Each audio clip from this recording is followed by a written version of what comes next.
எங்கள் போராயுதங்கள் ஆவியின் வல்லமையே, எங்கள் போராயுதங்கள் ஆவியின் வல்லமையே, அரண்களை நிர்மூலமாக்கும் தேவன் தரும் பலனே, அரண்களை நிர்மூலமாக்கும் தேவன் தரும் பலனே.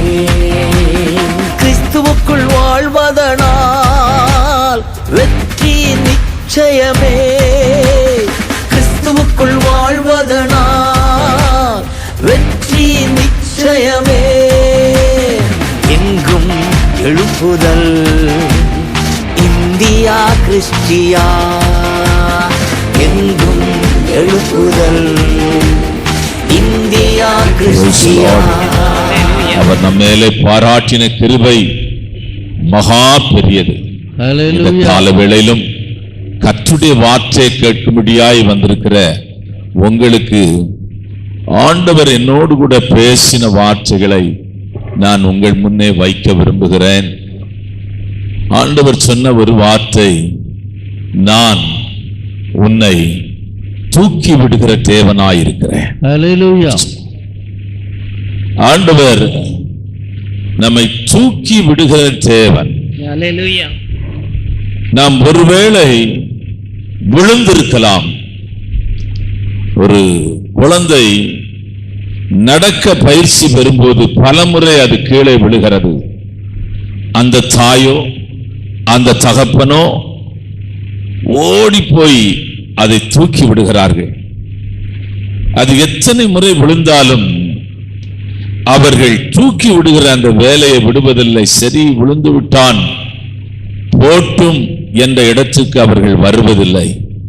அவனை எப்படியாயிலும் நடக்க வைக்க வேண்டும், அவனை எப்படியாயிலும் ஓட வைக்க வேண்டும், அவன் எப்படியாயிலும் மற்ற பிள்ளைகளோடு கூட அவன் நடந்து விளையாட வேண்டும் என்ற அந்த தாய் தகப்பனுக்கு அளவில்லாத ஆசை இருக்கும். நம்முடைய பரம தகப்பன் இந்த 10வது மாதத்தின் முதல் செய்தியின் கால வேளையில ஆண்டவர் உன்னை பார்த்து சொல்லுகிற ஒரு வார்த்தை உண்டென்றால், நான் உன்னை தூக்கி விடுகிற தேவன், நான் உன்னை தூக்கி விடுகிற தேவன். நீ பல அருமையான வேத புஸ்தகத்தை நீங்கள் வாசிக்கும் போது விழுந்து போன சிம்சோனை தேவன் தூக்கி விடுகிறார். ஆண்டவர் அவனை தூக்கி விடும்போது அவன் மேல இருந்த அபிஷேகத்தை தேவன், இரட்டத்தனையான அபிஷேகம் அவன் மேலே இறங்கினது. யோனாவை, அவன் ஊழியத்தையே விட்டு போன யோனாவை தேவன் தூக்கி விடுகிறவராக இருந்தார். அருமையான கர்த்தருடைய பிள்ளைகளை, பூட்டப்பட்ட அறையிலே இருந்தவர்களை தேவன் தூக்கி விடுகிறவராயிருக்கிறார். உன்னோடு கூட நடந்து வந்தவர், உனக்கு இதுவரையிலும் உதவி செய்தவர், உன்னோடு கூட பேசின தெய்வம், அருமையான தேவனுடைய பிள்ளையை நீ ஆராதிக்கிற இந்த தெய்வம் எப்படிப்பட்டவர் என்றால், உன்னை தூக்கி விடுகிறவர், உன் குடும்பத்தை தூக்கி விடுகிறவர், உன் பிள்ளைகளை தூக்கி விடுகிறவர், உன் சபையை தேவன் தூக்கி விடுகிற தேவனாய் அவர் இருக்கிறார். அவர் உன்னை தூக்கி விடுகிற தேவன். வேத புஸ்தகத்தை நீங்கள் வாசிக்கும் போது இதற்கு ஆதாரமாக 2 வசனத்தை நாங்கள் உன் கண்களுக்கு முன்னே வைக்கிறேன். அவர்கள் விழுந்தவர்கள் ஆண்டவரை நோக்கி இப்படி செபிக்கிறார்கள். மீகா தீர்க்க தரிசன புஸ்தகம் 7ஆம் அதிகாரம் 8ஆம் வசனத்தை வாசிக்கலாம். சங்கீதங்களின் புஸ்தகம் 41ஆம் சங்கீதம் 10ஆம் வசனம். என் சத்துருவே, எனக்கு விரோதமாய் சந்தோஷப்படாதே, நான் விழுந்தாலும் எழுந்திருப்பேன். நான் விழுந்தாலும் சத்துருவே நீ பெருமை பாராட்டாதே. இப்பொழுது நான் விழுந்துதான் கிடக்கிறேன். இப்பொழுது என்னுடைய வாழ்க்கை தகர்ந்து போன ஒரு நிலைமையிலே தான் இருக்கிறது. நான் இப்பொழுது ஒரு வெறுமையான இடத்திலே தான் இருக்கிறேன். சத்துருவே, நான் விழுந்தாலும் எழும்புவேன். Praise the Lord. நான் விழுந்தாலும் எழும்புவேன். சங்கீதங்களின் புஸ்தகம் 41 சங்கீதம் 10 வசனத்தையும் வாசிக்கலாம். சங்கீதக்காரர், நீர் எனக்கு இறங்கி நான் அவர்களுக்கு சரிக்கட்ட என்னை எழுந்திருக்க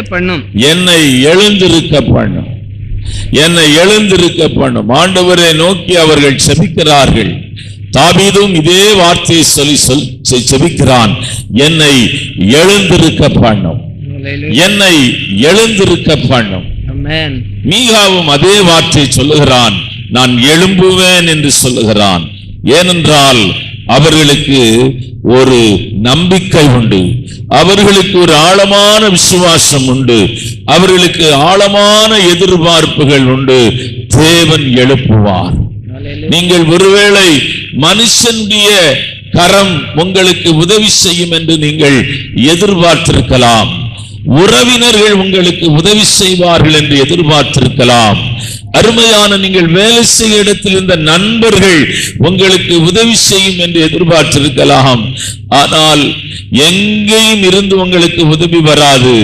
வானத்தையும் பூமியையும் சர்வத்தையும் உண்டாக்கின தேவாதி தேவன் உங்களை எழுப்பிவிட வல்லவராயிருக்கிறார். பேதுரு அமிழ்ந்து போய் கொண்டே இருக்கிறான். அருமையான காற்று பலமாய் அடிக்கிறது, அவன் அமிழ்ந்து போய் கொண்டிருக்கிறான். ஆனால் ஒரு கரம் அவனை தூக்கி விடுகிறது. அதே காயப்பட்ட கரம், அதே தூக்கி விடுகிற கரம் இந்த கால வேளையில சபைக்கு நேராக நீட்டப்பட்டிருக்கிறது. அருமையான கர்த்தருடைய பிள்ளையே, இது சாதாரணமான கரம் அல்ல, இது சாதாரணமான கரம் அல்ல. விழுந்து போன மனிதனை தூக்கி விடுகிற கரம், விழுந்து போன மனிதனை எழுப்புகிற கரம், விழுந்து போன மனிதனை அரவணைக்கிற கரம், விழுந்து போன மனிதனை அருமையான தேவனுடைய பிள்ளைகளை எழுப்புவேன் என்று சொல்லுகிற கரம். Glory to God. ஆண்டவர் நம்மை தூக்கி விடுகிறவராய் இருக்கிறார். சிறைச்சாலையிலே அருமையான அவனை அடைத்து பேதுருவை அநேக அடிகள் அடித்து அவனை சங்கிலிகளினாலே கட்டப்பட்டிருக்கிறார். அவன் நல்ல தூங்கிக் கொண்டிருக்கிறான்.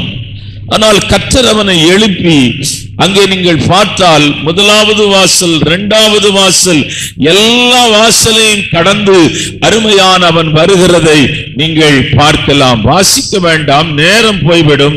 அப்போஸ்தலருடைய புத்தகம் 12ஆம் அதிகாரம் 7ஆம் வசனம், அப்போஸ்தலருடைய புத்தகம் 12ஆம் அதிகாரம் 8ஆம் வசனம், அப்போஸ்தலருடைய புத்தகம் 12ஆம் அதிகாரம் 10ஆம் வசனம். ஒரு சொப்பனத்தை கண்டது போல அவன் நினைத்தான். சபையார் அவர்களுக்காய் ஊக்கமாய் செபித்தார்கள். ஒரு சொப்பனம் கண்டது போல இருந்தான். கர்த்தர் உன்னை தூக்கி விடுகிறவர். ஆண்டவர் தூக்கி விடுகிற அந்த இடத்தை நான் உங்களுக்கு அடையாளம் காட்டுகிறேன். எப்படியெல்லாம் தூக்கி விடுகிறார், எப்படியெல்லாம் ஒரு மனுஷனை தூக்கி விடுகிறார் என்று உனக்கு அடையாளம் காட்ட விரும்புகிறேன். சில சமயங்களில கர்த்தர் தம்முடைய பிள்ளைகளை தூக்கிவிட பரலோகத்திலே இருந்து தேவ தூதனை பூமிக்கு அனுப்புகிறார். நீங்கள் அப்போஸ்தலருடைய புத்தகம் 12ஆம் அதிகாரம் 11ஆம் வசனத்தை வாசிக்கலாம். பேதுருக்கு தெளிவு வந்தபோது ஏரோதின் கைக்கும் யூத ஜனங்களின் எண்ணங்களுக்கும் என்னை விடுதலை ஆக்கும்படிக்கு கர்த்தர் தம்முடைய தூதனை அனுப்பினார் என்று நான் தம்முடைய தூதனை அனுப்புகிறார். நீங்கள் உங்களுக்கு தெரியாது, அவனை ஒருவேளை நீங்கள் நேராக பார்க்காவிட்டாலும் காற்று அலைகளிலே அவன் உங்களை தூக்கி விடும்படியாய் பரலோகத்தில் இருந்து அனுப்பப்படுகிறான். உங்களை எழுப்பும்படியாய் தேவன் சொல்லி பரலோகத்தில் இருந்து வந்திருக்கிறான். மரியாளே வாழ்க என்று அருமையான காபிரியேல் வந்து சொல்லுகிறான். அவள் நடுங்கி திகைத்து போனாள். அவன் செய்தியை கொண்டு வருகிறான். அன்றைக்கு அவளுக்கு அவன் செய்தியை கொண்டு வருகிற தூதனாய் இருக்கிறான். ஆனால் நீங்கள் வேத புஸ்தகத்தை, சங்கீதங்களின் புஸ்தகம் 91ஆம் சங்கீதம் 11ஆம் வசனம், மற்ற எழுதின சுவிசேஷம் 4ஆம் அதிகாரம் 6ஆம் வசனம், லூக்கா எழுதின சுவிசேஷம் 4ஆம் அதிகாரம் 10ஆம் வசனத்தை நீங்கள் வாசித்தால் ஒரு வசனத்தை வாசிக்கலாம். உன்னை காக்கும்படி உன்னை காக்கும்படி உனக்காக தம்முடைய தூதனை அவர் அனுப்புகிறார். இரண்ட பூமியிலே நீங்கள் வாழ்கிறீர்கள். அருமையான, எப்பொழுது மனிதனுக்கு என்ன சம்பவிக்கும் என்று தெரியாது. காலையிலே இருக்கிற மனிதன் ராத்திரியிலே தூங்க போனான், எழும்பவில்லை. பிரயாணத்திலே போன மனிதன் திரும்பி வரவில்லை. ரோட்டிலே போய் நான் வருகிறேன் என்று சொன்ன மனிதனை திருப்பி அவரை பார்க்க முடியவில்லை. எவ்வளவோ சம்பவங்களை நீங்கள் கேள்விப்படுகிறீர்கள்.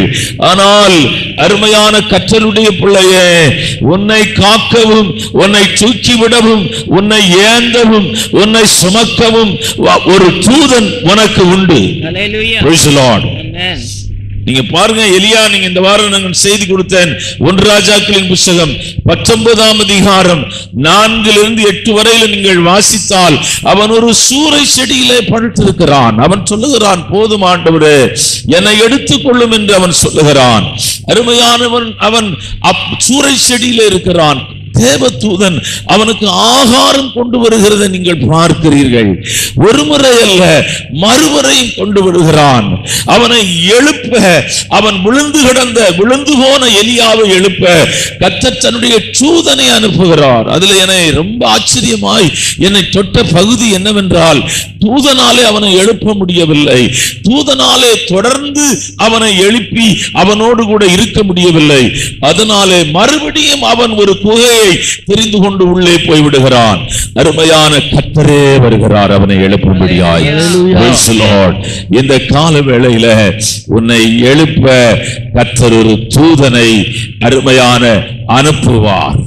இரண்டாவதாக, ஒரு மனிதனை தேவன் எழுப்ப அவர் வைத்திருக்கிற அருமையான காரியத்தை நாம் பார்க்க போறோம். அதற்கு முன்பதாக தூதனை பற்றிய ஒரே ஒரு அருமையான காரியத்தை உங்களுக்கு நான் சொல்லி அடுத்த பகுதிக்குள்ளே உங்களை கொண்டு போக விரும்புகிறேன். ஏனென்றால் தூதன் என்று நீங்கள் காலையிலே கேட்கிறீர்களே, ஒரு தூதன் என்ன செய்ய முடியும் என்பதை மாத்திரம் உங்களுக்கு சொல்லுகிறேன். ஏசாயா தீர்க்கதரிசன புத்தகம் 37ஆம் அதிகாரம் 36ஆம் வசனம், 2 நாளாகம புத்தகம் 32ஆம் அதிகாரம் 21ஆம் வசனம், அஸ்ரிய சேனையை அவன் ஒரே ஒரு தூதனை அருமையான தேவனுடைய பிள்ளைகளை ரட்சிக்கும்படியாய், தேவனுடைய பிள்ளைகளை விடுதலையாக்கும்படியாய், தேவனுடைய பிள்ளைகளை பாதுகாக்கும்படியாய் ஒரு தூதன் பரலோகத்திலிருந்து வந்தான். யுத்த களத்தில் நின்று கொண்டிருக்கிறார்கள் அஸ்ரியாவின் சேனைகள், பலத்த சேனைகள் தேவனுடைய பிள்ளைகளுக்கு எதிராக நின்று கொண்டிருக்கிறது. தேவ தூதனை யுத்தம் பண்ணுகிறான். வாசிக்கலாம். அப்பொழுது கர்த்தருடைய தூதன் புறப்பட்டு அசீரியரின் பாளையத்தில் 1,85,000 பேரை சங்கரித்தான். எவ்வளவு? 1,85,000. 85,000 பேரை அவன் கொண்டு ஓடுகிறான். Praise the Lord. ஒரே ஒரு தூதன். அப்படி என்றால் அவனுடைய பலத்தை நான் உங்களுக்கு அடையாளம் காட்டுகிறேன். அவன் செய்த கிரியைகளை நீங்கள் வேதத்திலே பாருங்கள். அருமையான உங்களை அருமையான தூக்கி விடுவதிலே உங்கள் பரம தகப்பன் மிகவும் கவனமாயிருக்கிறார். Praise the Lord. உங்களை நடக்க வைக்கும்படியாய், உங்களை ஓட வைக்கும்படியாய், நீங்கள் ஜெயம் பெறும்படியாய், அருமையான தேவன் வைத்திருக்கிற எல்லா மேன்மைகளை நீங்கள் சுதந்தரித்துக் கொள்ளும்படியாய் தேவன் ஆவல் உள்ளவராய் இருக்கிறார். உன்னை நான் எழும்ப பண்ணுவேன், உன்னை நான் எழும்ப பண்ணுவேன். Praise the Lord. ஒருவேளை சோர்வு உன்னை விழத்தள்ளி இருக்கலாம், ஒருவேளை பயம் உன்னை விழத்தள்ளி இருக்கலாம், ஒருவேளை உலகம் உன்னை விழத்தள்ளி இருக்கலாம், ஒருவேளை இருள் உன்னை விழத்தள்ளி இருக்கலாம், ஒருவேளை அருமையான கர்த்தருடைய பிள்ளையே உன் மாம்சம் உன்னை அருமையான விழத்தள்ளி இருக்கலாம். ஆனால் இந்த கால வேளையிலே உன்னை எழுப்பும்படியாய் தேவனாய கர்த்தர் ஒரு தூதனை அனுப்பி இருக்கிறார். நீ இருந்த இடத்தை விட்டு கர்த்தர் உன்னை எழுப்ப வல்லமை உள்ளவராய் இருக்கிறார். இரண்டாவது பகுதியை உள்ளே உங்களை கொண்டு போக விரும்புகிறேன். சில சமயங்களிலே கற்ற தேவ தூதனை எழுப்புவார். சில சமயங்களிலே உன்னை எழுப்பும்படியாய் மனிதர்களை உனக்கு தருவார்.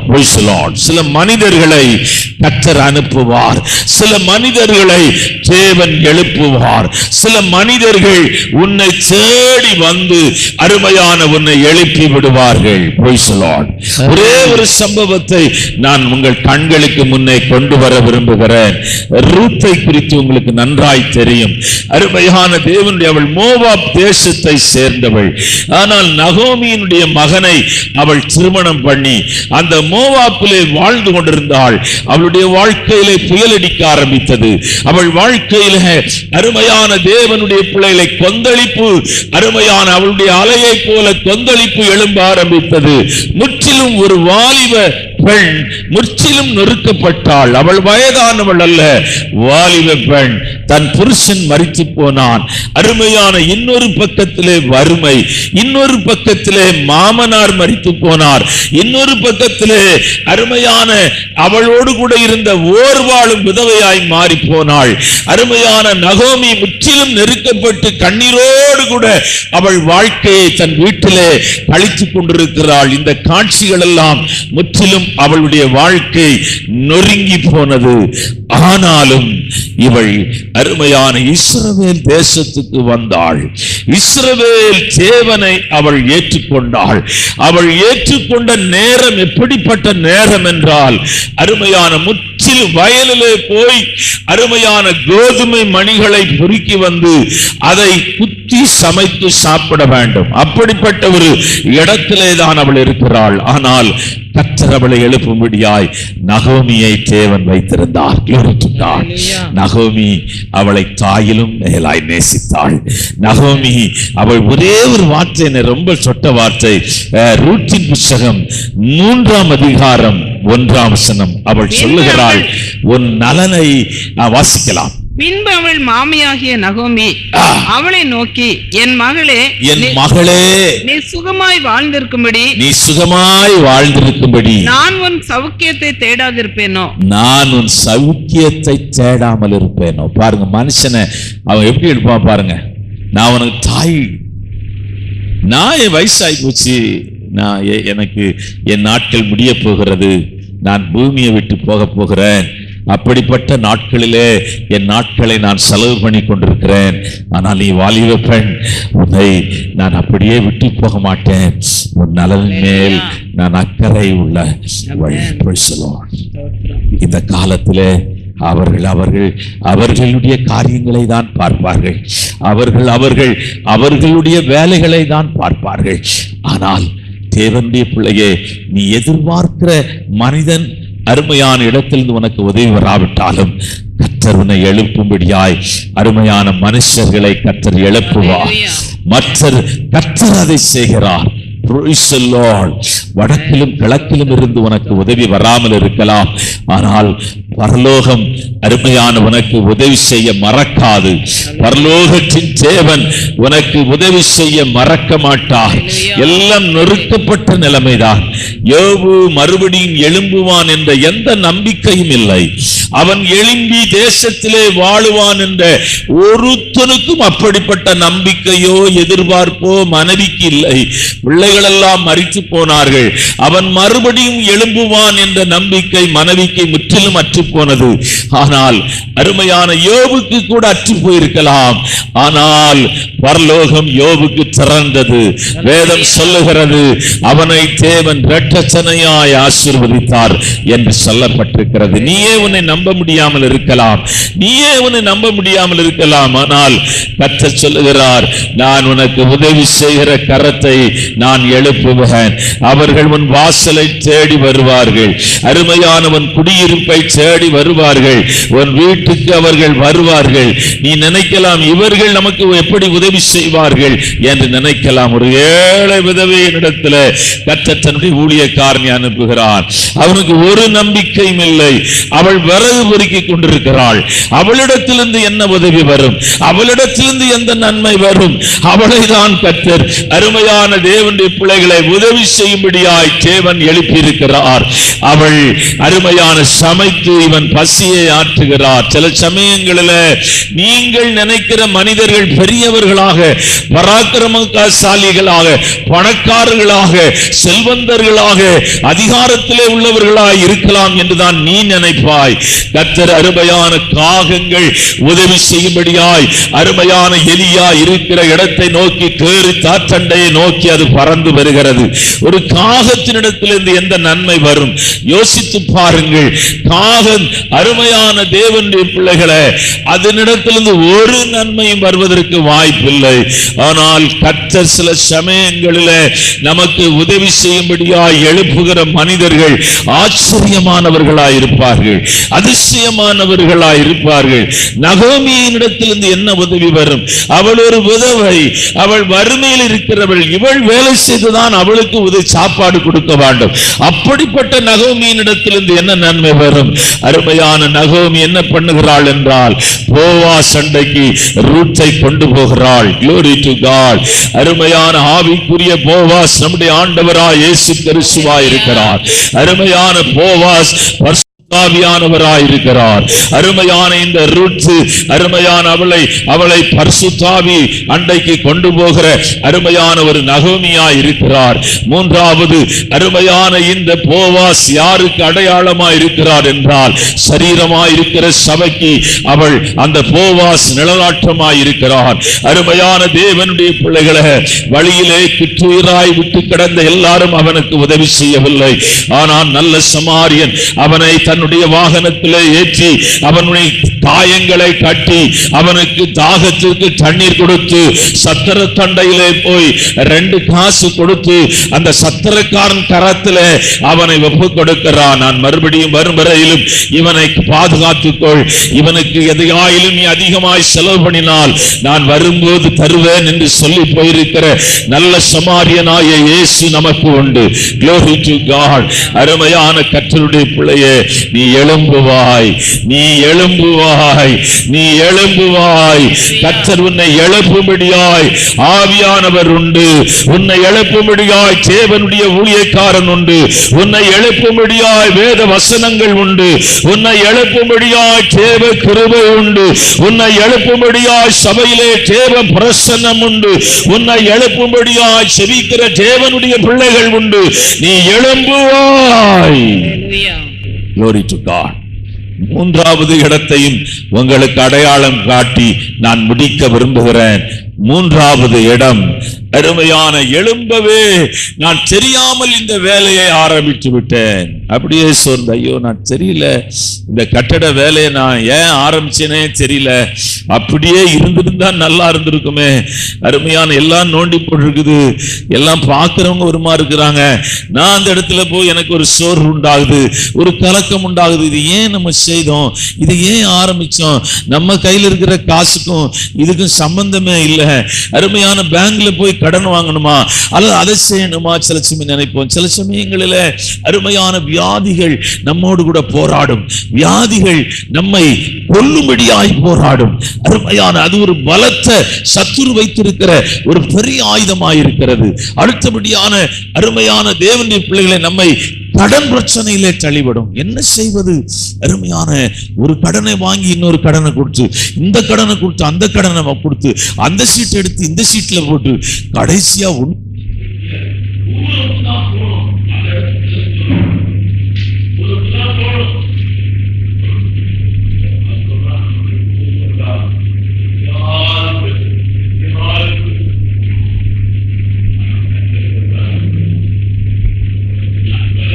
Hallelujah. Amen.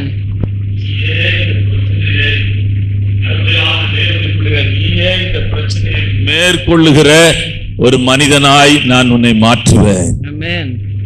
உன்னை கொண்டே நீ அந்த பிரச்சனையை மாற்றுவேன். பாருங்க, எருசலேம் ஆலயம் எவ்வளவு பெரிய ஆலயம், அது இடிக்கப்பட்டு கிடக்கிறது, அது சுற்றரிக்கப்பட்டு கிடக்கிறது. சன்பல்லாத்தும் தொபியாவும் அந்த ஆலயத்துக்குள்ளே அருமையான தேவனுடைய பிள்ளை தங்கி இருக்கிறார்கள். துன்மார்க்கர்கள் ஆலயத்துக்குள்ளே தங்கி இருக்கிறார்கள். அவங்களெல்லாம் விரட்டணும். அவ்வளவு சாதாரண காரியம் அல்ல. இஸ்ரவேல் ஜனங்கள் வறுமையில் இருக்கிறார்கள். அவங்களுக்கு சாப்பிடவே சாப்பாடு இல்லை. அவங்க நிலங்களை வித்து சாப்பிட்டு இருக்கிறாங்க. அருமையான உடுக்க வஸ்திரம் இல்ல.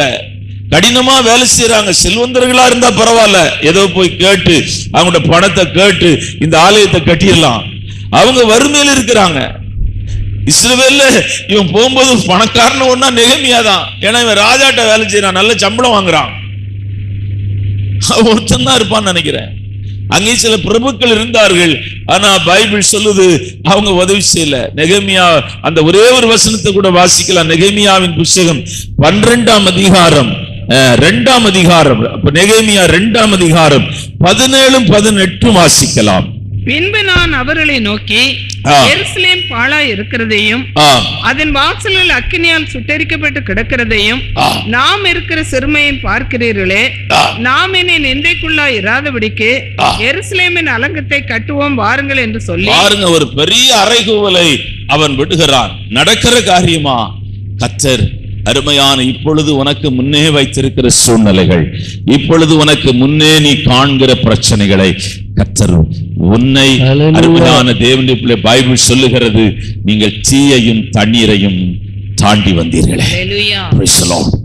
தீயையும் தண்ணீரையும் தாண்டி வந்தீர்களே.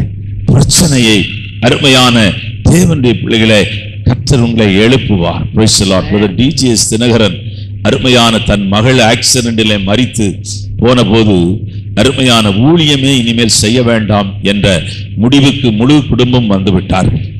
வெளியேயும் யாரையும் பார்க்கும் அவர்கள் விரும்பவில்லை. அவருடைய வீடு பூட்டியே கிடந்ததாம். அப்பொழுது அருமையான சிபிஎம் தலைவராயிருக்கிற பிலிப்பு, அவர் அந்த சிபிஎம் சபை தலைவர் பிலிப்பு, அவங்க பொதுவாக மற்ற சபைகளோடு கூட அவங்க எந்த ஃபெலோஷிப்பும் வச்சிருக்க மாட்டாங்க, எந்த ஊழியக்காரனோடு கூட ஃபெலோஷிப் வச்சிருக்க மாட்டாங்க. ஆனா ஆண்டவர் அவரோடு கூட பேசினார். என் மகன் சோர்ந்து போயிருக்கிறான், என் மகன் விழுந்து போய்விட்டான், ஊழியம் வேண்டாம் என்ற நிலைமையில நீ போன்னு சொன்னாராம். 4:30-5 மணிக்கு இருக்குமா, ஒரு காலையில வந்து கேட்ல நிக்கிறாராம். அங்க கேட்டு காவல்காரன் வந்து உள்ள போய் ஒரு ஐயா ஜிப்பா வேஷ்டி போட்டுட்டு வந்து நிக்கிறாரு. ஐயா, அவங்க அங்க இருந்து லென்ஸ்ல பார்த்துருக்கிறாங்க, ஒரு ஆள் ஜிப்பா வேஷ்டி போட்டு நிக்கிறாரு, யாருன்னு தெரியாது. உள்ள வந்து பார்த்தா சிபிஎம் தலைவர் வந்திருக்கிறார். அவர் சொன்னாராம், பிரதர், எங்க ஊழியம் வேற, உங்க ஊழியம் வேற, ஆனா நீ எழும்பிதான் ஆக வேண்டும், இயேசுவை அறிவித்துதான் ஆக வேண்டும், இயேசுவை பிரசங்கித்துதான் ஆக வேண்டும், நீங்கள் இந்த சூழ்நிலையில இருந்து வெளியே வர வேண்டும் என்று சில காரியங்களை சொல்லி அவர் ஆவியை தட்டி எழுப்பி ஜெபம் பண்ணிட்டு போயிட்டார். அது எல்லாரும் ஒரு பேச்சு பொருளாகவே பேசினார். அவரே போய் அருமையான அவரை தட்டி எழுப்பினார் என்று சொல்லுகிறார்.